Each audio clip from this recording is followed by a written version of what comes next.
Hello friends, welcome to Lakshmi homely kitchen. இன்றைக்கி நம்ம சேனலில் ஸ்வீட் ரெசிபி தான் பார்க்க போகிறோம். கோதுமை மாவில் மக்மல் பூரி செஞ்சு அதில் பீனட் கோவா ஸ்டஃப் பண்ணி ரொம்பவே சூப்பரான ஒரு ஸ்வீட் ரெசிபி தான் இன்றைக்கி நம்ம செய்ய போகிறோம். வாங்க எப்படி செய்கிறதுன்னு வீடியோக்குள்ளே போய் பார்க்கலாம். வீடியோக்குள்ளே போகிறதுக்கு முன்னாடி நீங்கள் நம்ம சேனலை ஃபர்ஸ்ட் டைம் பார்க்குறதா இருந்தால் மறக்காமல் சப்ஸ்கிரைப் பண்ணிக்கோங்க. பக்கத்தில் உள்ள பெல் ஐக்கானை கிளிக் பண்ணி ஆல் ஆப்ஷனையும் கொடுத்துக்கோங்க. வாங்க இப்போ நம்ம வீடியோக்குள்ளே போகலாம். ஃபஸ்ட்டு நம்ம பூரி செய்கிறதுக்கு மாவு ரெடி பண்ணிக்கலாம். அதுக்கு ஒரு மிக்சிங் பவுலில் 1 கப் அளவுக்கு கோதுமை மாவு சேர்த்துக்கிறேன். இது கூடவே கொஞ்சமாக உப்பு, கொஞ்சமாக சோடா உப்பு சேர்த்துக்கலாம். 1 டேபிள் ஸ்பூன் அளவுக்கு தயிர் சேர்த்துக்கோங்க. 1 டேபிள் ஸ்பூன் அளவுக்கு நெய் சேர்த்து நம்ம இதை நல்லா மிக்ஸ் பண்ணிக்கலாம். இது நல்லா மிக்ஸ் பண்ணதுக்கப்புறமா இது கூட கொஞ்சம் கொஞ்சமாக தண்ணி சேர்த்து நம்ம சப்பாத்தி மாவு பதத்துக்கு இதை பிசைஞ்சு எடுத்துக்கலாம். இதை நல்லா சாஃப்டாக பிசைஞ்சு எடுத்ததுக்கப்புறமா ஒரு 10 நிமிஷம் அதை அப்படியே வச்சுட்டு அதுக்கப்புறம் நம்ம செய்ய ஆரம்பிச்சிடலாம். இப்போ நம்ம ரெடி பண்ணி வச்சுருக்க மாவை சின்ன உருண்டையாக பிடிச்சி எடுத்துக்கலாம்.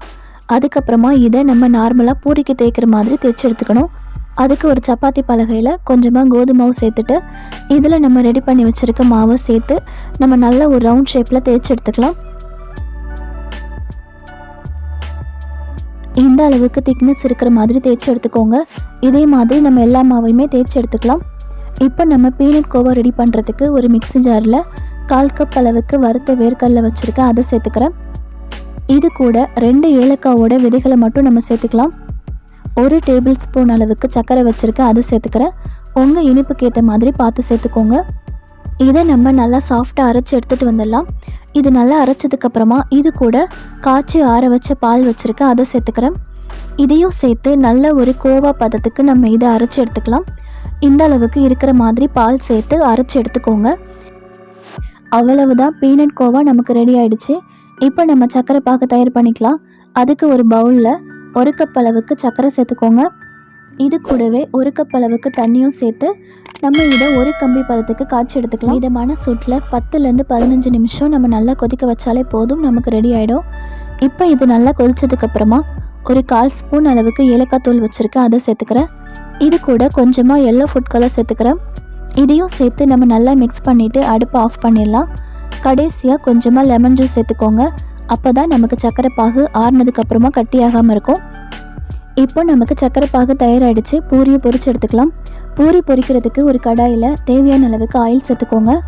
ஆயில் நல்லா சூடானதுக்கப்புறமா நம்ம ரெடி பண்ணி வச்சுருக்க மாவை சேர்த்து நல்லா பொன்னிறமாக பொரிச்சு எடுத்துக்கலாம்.